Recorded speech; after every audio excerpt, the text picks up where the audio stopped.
friends, it's Sasha. Welcome back to today's video. Today I am doing a Deck the Halls book haul. I just called it that because I thought it was cute. But these are just the books that I have picked up since the fall. I'm probably not going to be buying anything else for a while because almost everything on these shelves I haven't read yet. Almost. Not everything, because that would be crazy, but a lot of it I need to read. I'm very behind on reading.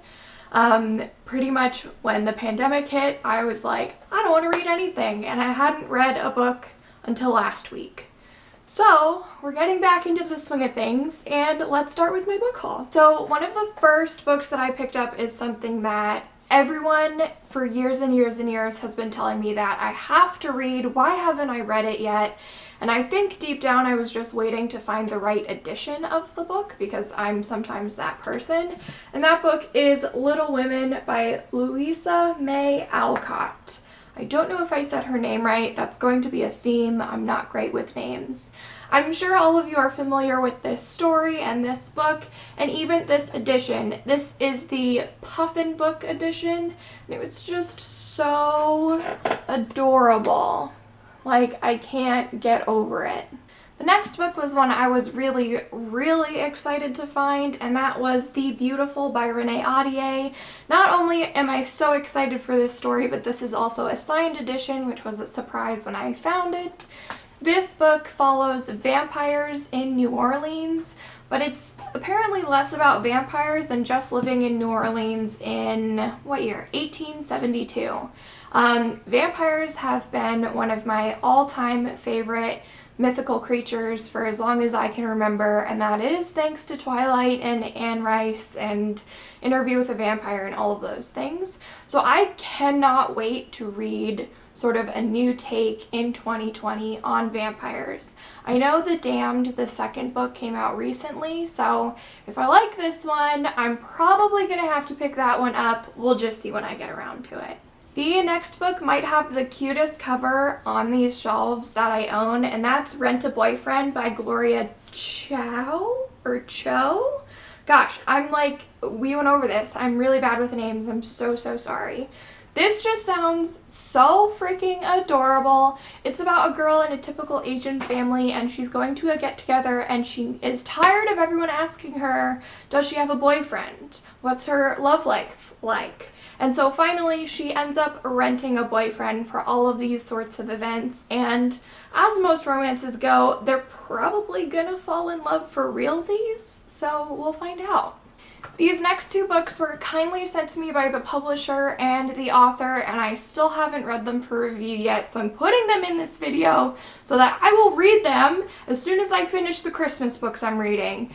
And that is Thomas Wildus and the Book of Sorrows, and book number 2, Thomas Wildus and the Wizard of Sumeria. So this is about a young boy who finds out that magic is real, and he starts doing magic through books, and it was pitched sort of as like Harry Potter meets the Page Master movie.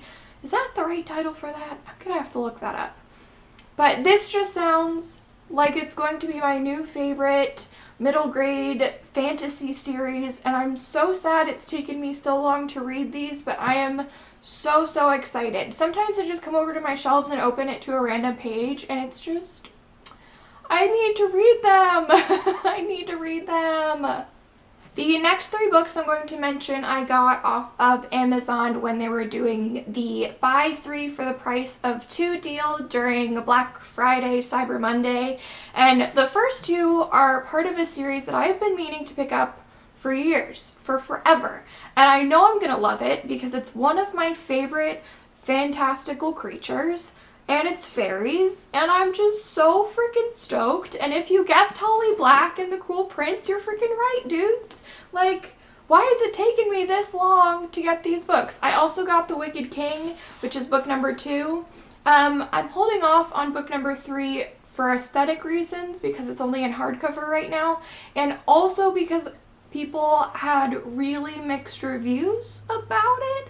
So I'm hoping that just reading the first 2 will sort of wet my whistle, and if I have to, I can go to my library to read the 3rd one, and then when it comes out in paperback, I'll get the 3rd one.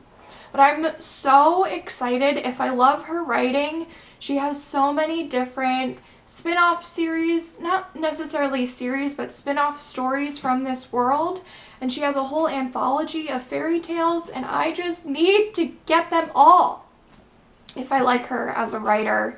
And according to the people who've reviewed this, we have similar reading tastes and they loved it, so I'm pretty sure it's going to be a no-brainer. The next book is also part of that Amazon deal, and listen, I can't believe it's taken me this long to figure out that I would love this. When I was first pitched, I was like, oh yeah, that sounds cool, but like, YA fantasy is a little low. YA fantasy is a little low on my radar right now. I was really into adult fantasy at the time. And that's Wicked Fox by Kat Cho. How have I not owned this book until now? So this is set in Seoul, South Korea, which is honestly this time around what sold me. The second thing that sold me is that normally it's the boys who are like the mythical bad creatures, you know what I'm saying? This time it's the girl, and it follows Korean mythology about the nine-tailed foxes. And listen, I just started getting into K-dramas as well, and I'm into the fantastical K-dramas because have you met me? Fantasy is my life. And I'm just really excited to dive more into Korean lore and Korean mythology and Korean fairy tales. And it might be something I'm going to have to do on this channel where I just read a bunch of Korean fairy tales because it's like very exciting. The last book in my haul was simply a cover buy. Not to say that I didn't like read the inside and think it sounded great, but it's Skyhunter by Marie Lu. I haven't read anything by Marie Lu, which is absolutely shocking for how long I've been reading young adult literature. So I can't believe this is the first book of hers that I'm picking up, but I'm also very happy that it is, because this is the cover, okay? This is the pages. These are the pages. Like I said, I don't know if you can see that or if you can see me. And then, did you think that was pretty enough? Hello? What is happening? I'm so torn because I want to display it like this, but I love this so much too that I just don't even know what to do with myself, you guys. It's like, golly, and there's grossness on the back. So I don't totally remember what this one is about, so if you bear with me, we're going to read the inside cover jacket just really quickly. So it says, in a world broken by war, a team of young warriors is willing to sacrifice everything to save what they love. The Carinza Federation has conquered a dozen countries, leaving Mara as one of the last free nations in the world. Refugees flee to its borders to escape a fate worse than death, transformation into mutant war beasts known as ghosts. Ooh. Creatures the Federation then sends to attack Mara. The legendary strikers, Mara's elite fighting force, are trained to stop them, but as the number of ghosts grows and Carinza closes in, defeat seems inevitable.